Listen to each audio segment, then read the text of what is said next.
Lightning. You're on Kiwi. 12 minutes past 9. The Radio Wammo Breakfast. Suckling on the teat of tech. With Paul Brislen. Yes, let's talk high tech with Paul Brislen from audit.wordpress.com, also on Twitter, twitter.com/Paul Brislen. Good morning to you, Paul. Good morning. I should probably do something with the website, shouldn't I? Yeah, just post up the odd link or something. Well, maybe something. It's been since October. I haven't updated it. It's probably that time. Whoopsie.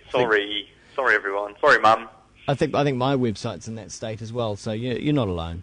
No. Well, it's study in the US at the moment saying kids, they don't blog so much no more. No. They're all on Twitter and face blatter, and they're off doing their own thing, and blogs. 1990s stuff, blogs. We're actually, same with it, where are the kids really? I mean, because they're not really on Twitter. Are they on Facebook? No. Where are they? They're not on Facebook. I'll tell you where they are in New Zealand. They're all on Bebo. Yeah. Yep, and you and I, you're what, 12 and a half, 13 years old? You're too old for Bebo, sorry. Sorry, no. And I went in there once and had a look around and felt like a pedophile, so fled. Or rather, as I imagine a pedophile would feel, and so got out as quickly as I possibly could. But as a social media site, I mean, to be honest, I've never played with it. I don't think I've even been to the front page of it, but I can imagine it's more MySpacey and visually it's probably quite appalling. It absolutely is. And the kids seem to think that it's a free-for-all playground where they can do whatever they like, say what they like, discuss their teachers and or sexual partners, often in the same breath, and it can be quite unpleasant. So the way I've heard it pitched is you have a Bebo page when you're a kid, and then when you reach university and you want to tidy things up a bit, you move on to Facebook and you leave all of your Bebo personality behind. And then when you go corporate, of course, you move on from Facebook and set up yourself a nice LinkedIn LinkedIn. page. Yeah, I've never done that.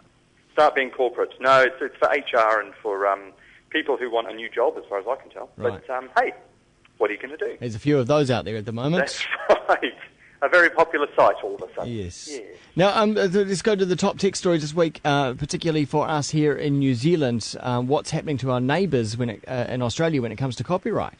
Copyright, yes. There's been this big show trial, to put no finer point on it, in Australia. iinet is one of the country's largest ISPs, internet providers. They have hundreds of thousands of customers, and we're receiving an astonishing number of what they call takedown notices from an organisation representing or claiming to represent Australian and international movie and music copyright holders. So this outfit decided that the best thing it could possibly do is pick on iinet, make an example of iinet by sending them so many takedown notices, that is, legal letters demanding that iinet remove content from somebody's website, requiring iinet to cut off about 25,000 customers from what I've read.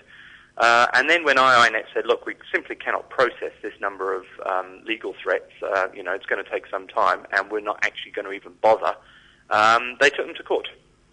And this was going to become the sort of the cornerstone of legal precedent in Australia and around the world for copyright.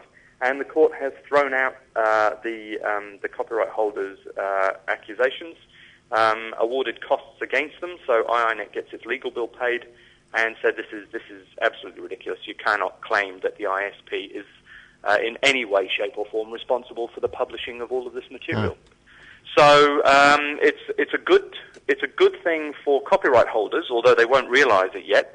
But it's a good thing for the ISPs because it means that they aren't going to be held liable for everything and anything that the users do, and they won't have to cut users off, which is a very good thing.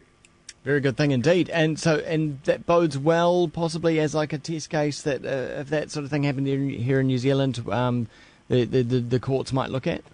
Well, the danger was that we would follow the Australians down that path, and given that we're in the throes of revamping Section 92 of our own Copyright Act, which relates to all of this kind of thing, it is good news that people are actually starting to breathe through their noses and say, okay, well let's think about this calmly and rationally, instead of just playing silly buggers with it, because it wasn't doing anybody any favours at all. Indeed, it wasn't. Next story, of course, last week at this time it was all about the iPad. It was. And I think we're over that. It's not even out yet, and I'm already sick of it.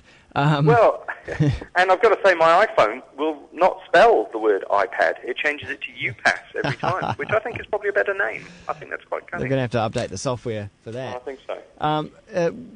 Where's Google at on this now? Now they've had time to absorb it a little bit.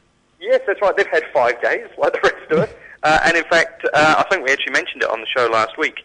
The best thing about Apple getting into the tablet or the slate market is that it will then prise the lid off it, and everybody else will have a crack.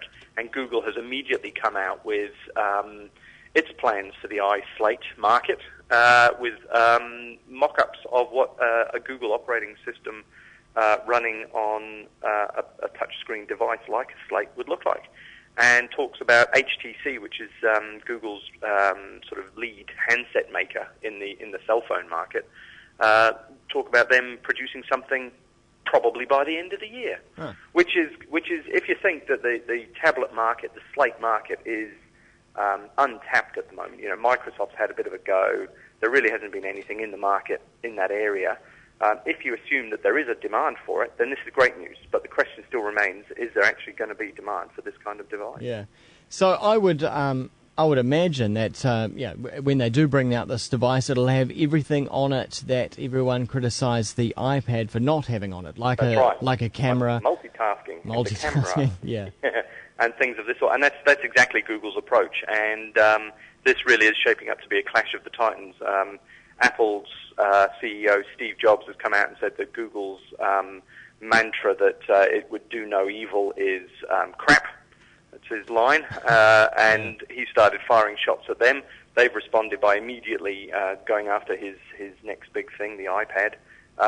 It's going to be a nasty, unpleasant time of it, and hopefully the customers will be better off because of that. I really do think Steve Jobs is losing it a little bit. I mean, obviously he's still on top of things, you know, because Apple are doing pretty well, riding the wave. But I think he's just living in his own world somewhat. Well, he's always been right. This is the problem here. He's always been right about everything. And when you say, sorry, Steve, you're wrong, he immediately says, well, no, you're wrong, and probably you're fired. So that does tend to lead to a little bit of megalomania, I think, that because he has got things so very, very right. He ran Apple, he created Apple, created the home PC market, in effect, practically off his own back. Gave it all away, went off to do other things. Apple went in the toilet, came back, rescued Apple, gave the world the iPod, gave the world the iTouch, the iPhone. You know, he has reinvented the company and reinvented the market as well at the same time, and set the benchmark. So, you know, you could say from his point of view, when somebody says, no, you're doing it wrong, Steve, you don't have to listen to them because they're the ones who are wrong all the time. You've been getting it right all along. Hey, Paul, finally, final story.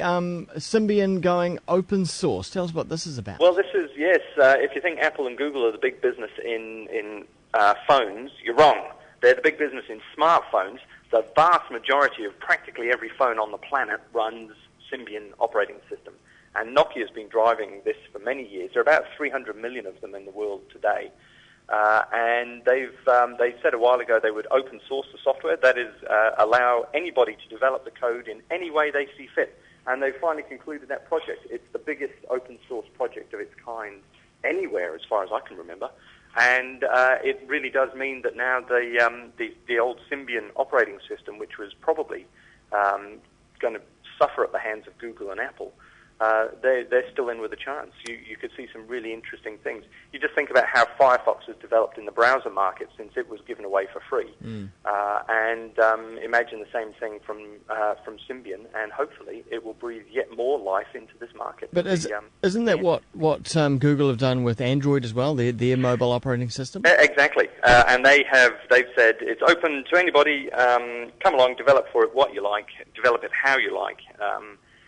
The problem with open source is that you may end up with the software doing what they call forking, which is I decide that it should go this way and you disagree, and we both have a lot of supporters, so we go our separate ways, and you end up with 2 versions or 3 or 100 versions, and they're not compatible. You know, you have big problems with it. That would be a nightmare for Sympian and for Google in respect. So if they can avoid that, if you still have the sort of benevolent dictator in charge, it might do very, very well. And and we as the customers get to benefit from it all, which is tremendous. It is. Paul, thanks so much for the latest tech news this week. No worries, anytime. Always good. Check out Paul's Twitter stream. You can also join in the conversation with him there, twitter.com/Paul Brislen. And it's a placeholder at the moment, audit.wordpress.com. See you, mate. Thank you. Track here now from